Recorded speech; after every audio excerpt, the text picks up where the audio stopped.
নির্বাচনের মাধ্যমে ক্ষমতায় আসছে আওয়ামী লীগ।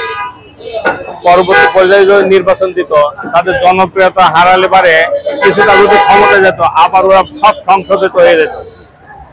কিন্তু একের পর এক নির্বাচন যেভাবে দিছে, দেশের আপনাদের এই বয়সের লোক কোনো ছেলেরা ভোট দিতে পারেনি। এটা প্রত্যেকের ভোটাধিকার হইতে বঞ্চিত হয়েছে। তার পরিপ্রেক্ষিতে এই সরকার আসার পূর্বে আমি মনে করি, আমি প্রায় এটা বলি যে শেখ হাসিনার উপরে এই দেশের মানুষ এমনই আস্থা চলে আসছিল, যা বলে তাই হয়। আর এমপিরা নমিনেশন পেলে পাস হয়ে যায়, যার জন্য ওরা মনে করে আপনারা নমিনেশন পেলে আমরা পাস হয়ে যাবো, অসুবিধা এমপি।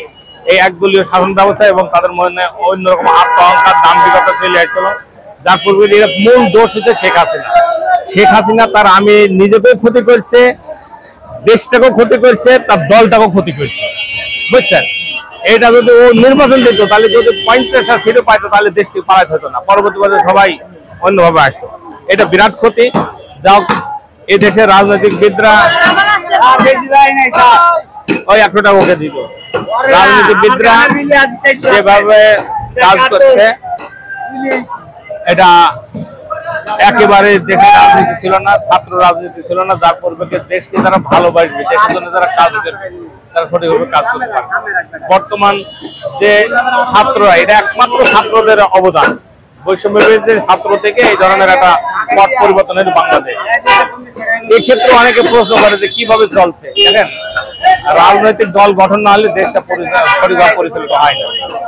দেশে 300টা আসন আছে, 300টা এমপি এক একটা এরিয়া নিয়ন্ত্রণ করে, উপজেলা চেয়ারম্যান নিয়ন্ত্রণ করে, চেয়ারম্যানরা নিয়ন্ত্রণ করে। এই ধরনের এখনো পরিস্থিতি গড়ে ওঠেনি।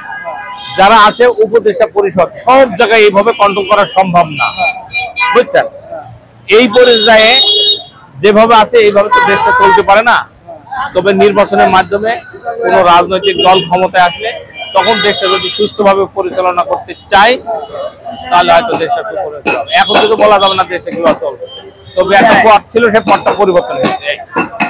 আবার এখনো পরবর্তী পর্যায়ে পথ পরিবর্তন হবে নির্বাচনের মাধ্যমে। এবারে বর্ষি দিয়ে হচ্ছে মাছ মারছে। আমার পাশের আমার বাসা নদীতে হচ্ছে মাছ ধরছে আর কি, হ্যাঁ, বর্ষি দিয়ে।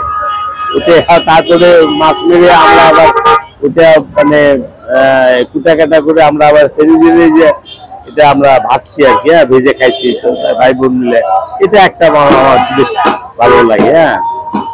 আর এছাড়া তেমন খুব বেশি মাছের ব্যাপারে আমার এক্সপিরিয়েন্স নাই। ছোটবেলায় আমরা মাছ ধরছি আর কি, নট মোর দ্যান দ্যাট, এটাই আর কি।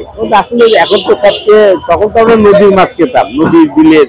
এখন তো সব চাষের মাছ। এখন এটাতে বিভিন্ন জিনিসপত্র দিয়ে করে, আর্টিফিশিয়ালি ফুড দেয়, তারপর সার দেয়। এগুলো কতটুকু হাইজেনিক, এটা তো আসলে চিন্তার বিষয়। তারপরেও তো আমাদেরকে খেতে হয়, কারণ আমরা তো আর ওইভাবে তো করতে পারতেছি না। সেই পানি নাই,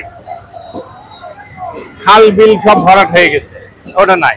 এখন সবাই গ্রাম অঞ্চলে পুকুর কাটছে, সেই বিলে এখন পুকুর কাটা হয়, মাছ ছাড়ে। এই চাষের মাছ, এই যে মাছগুলো পাচ্ছেন না, মাছ দেখছেন, এগুলো সব চাষের মাছ।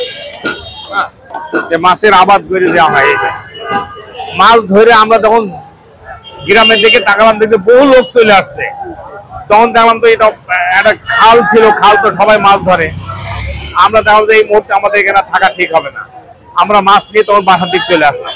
বাসায় যখন চলে আসলাম, তখন ভোরবেলা বিলে যখন লোকজন, গ্রামের লোক সবাই চলে গেছে, তখন মাছ সব নেমে চলে গেছে, মাছ তারা পায়নি।